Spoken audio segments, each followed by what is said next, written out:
Assalamu alaikum wa rahmatullah. Bienvenue mes chers élèves, c'est la deuxième partie du chapitre 16, Force et Interaction. À la fin de cette partie, vous serez capable de déterminer graphiquement la résultante de deux forces. Commençons par un petit rappel de la vidéo précédente.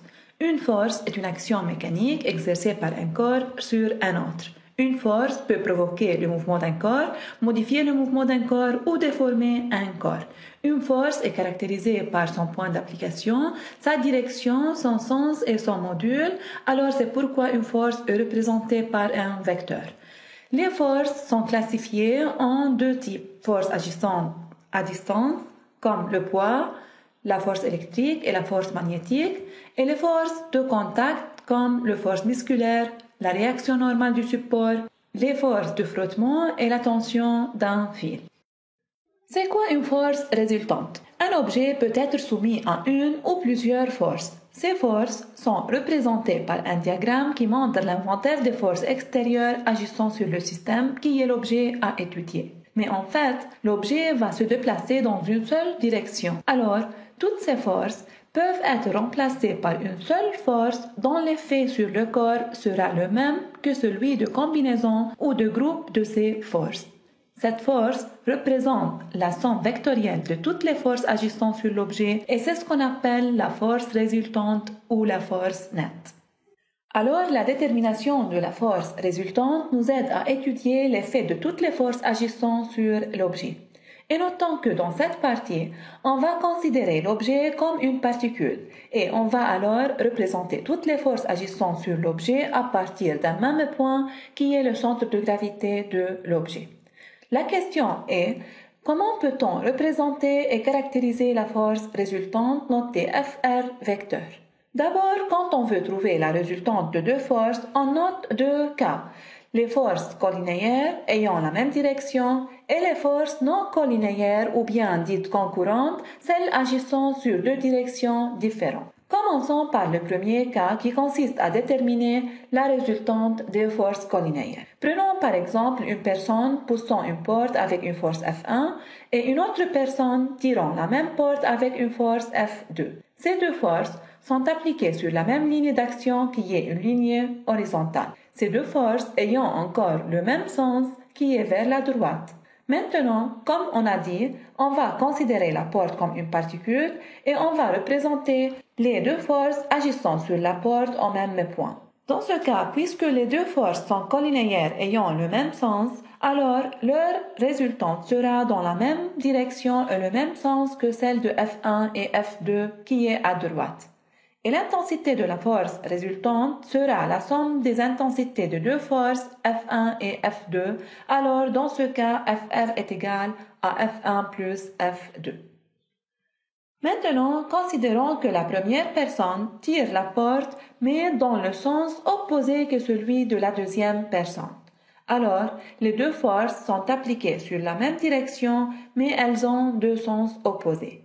Représentant les deux forces agissant sur la porte au même point, les forces sont collinéaires ayant des sens opposés. Dans ce cas, leur force résultante sera dans le même sens que celui de la force ayant l'intensité la plus grande. Si on considère que ces deux forces sont représentées par la même échelle, alors il est clair que F1 est plus grande que F2 et par suite, dans notre cas, FR sera dirigé vers la gauche comme F1. Il nous reste à déterminer l'intensité de cette force résultante.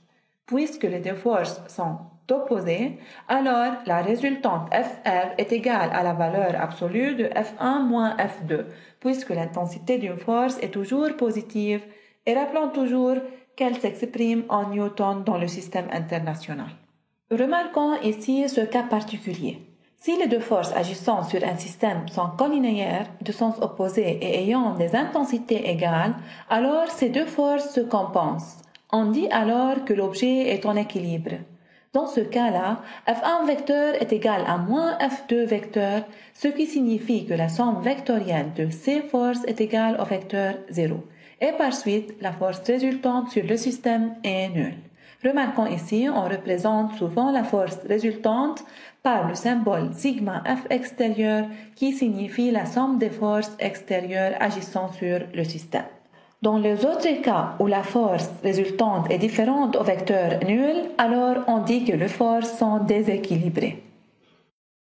Passons maintenant au deuxième cas où les forces sont non collinéaires et on veut déterminer leur résultante.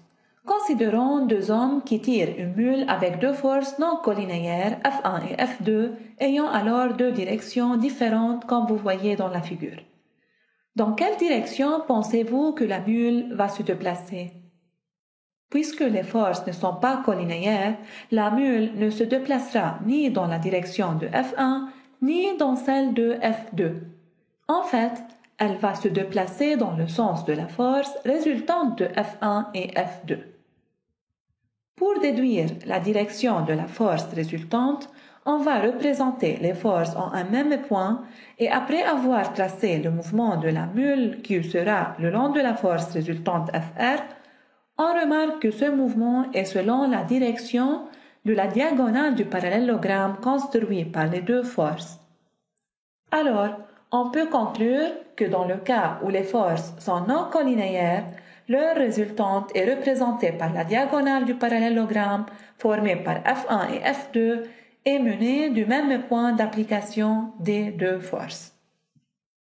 Maintenant, comment peut-on trouver l'intensité de Fr dans le cas des forces non collinéaires? Préparez-vous pour travailler ensemble. On a besoin d'une règle, d'un rapporteur, d'un compas et d'une calculatrice. Considérons F1 est égal à 120 newtons et F2 est égal à 160 newtons. La première étape consiste à choisir une échelle convenable pour représenter F1 et F2. Par exemple, chaque 1 cm correspond à 40 newtons. Cela implique que la longueur de F1 est de 3 cm et celle de F2 est de 4 cm.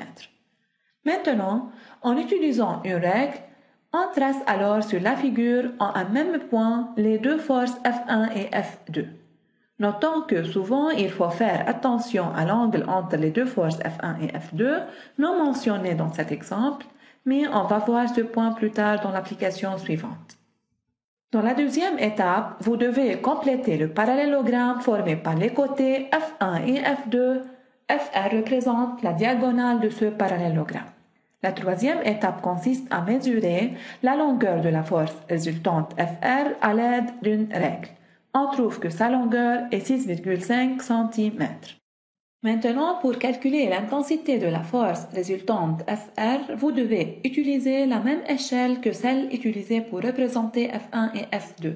Alors, on utilise que chaque 1 cm correspond à 40 newtons. À combien de newtons correspond 6,5 cm?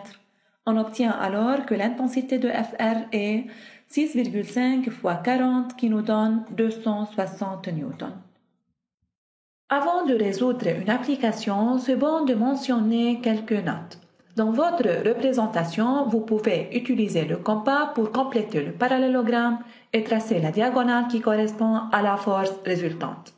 Vous devez prendre en compte l'angle entre les deux vecteurs force lorsque vous dessinez dans votre cahier. Votre dessin ne sera pas totalement précis, dû à quelques erreurs de mesure. Nous acceptons donc une différence de plus ou moins 2 mm dans vos réponses. Nous allons faire maintenant cette application. Je vous conseille de pratiquer directement sur vos cahiers. Si vous êtes prêts, allons-y. On considère deux forces F1 et F2 agissant sur une particule au point A. Déterminez graphiquement la résultante de ces deux forces. On donne que F1 est égal à 30 newtons et F2 est égal à 20 newtons. Notons que quand on nous demande de déterminer graphiquement la force résultante, il faut déterminer son intensité ainsi que sa direction encore. Commençons tout d'abord par les étapes déjà mentionnées pour déterminer la force résultante. Premièrement, choisissez une échelle convenable pour représenter les deux forces. Par exemple, chaque 1 cm correspond à 5 newtons. Cela implique que la longueur de F1 sera 6 cm et celle de F2 sera 4 cm. En utilisant la règle, tracez F1 de 6 cm. Mais faites attention ici, avant de tracer F2, il faut ajuster l'angle entre F1 et F2 en utilisant le rapporteur. on donne que F2 fait un angle 120 degrés avec F1. Et maintenant, on peut tracer F2 de longueur 4 cm. L'étape suivante est de compléter le parallélogramme formé par les deux forces. On peut utiliser tout simplement le compas comme vous voyez.